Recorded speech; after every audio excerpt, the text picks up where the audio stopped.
Konflikti mes Izraelit dhe Hamasit që përfshirë dhe Libanin, Sirin, Iranin dhe Jemenin kanë hyrë në ditën e 535.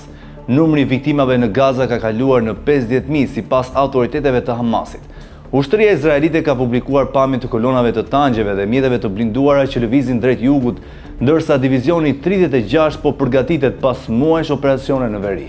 Ky divizion i madh i forcave të mbrojtjes së Izraelit është bashkuar tashmë me forcat që veprojnë në Gaza.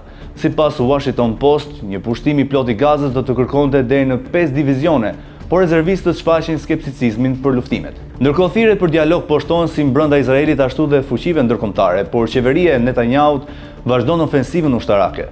Forcat e mbrojtjes së Izraelit kanë sulmuar spitalin Nasser, duke shkaktuar të paktën 5 viktima dhe dhjetra të plagosur. Mes të vrarëve është dhe Ismail Barhaum, të cilën ministri i mbrojtjes Israel Katz e quajti kryeministin e ri të Hamasit në Gaza. Në Jeruzalem, para shtëpisë së Netanyahut kanë shpërthyer përleshje mes policisë dhe protestuesve që kundërshtojnë vazhdimin e ofensivës në Gaza.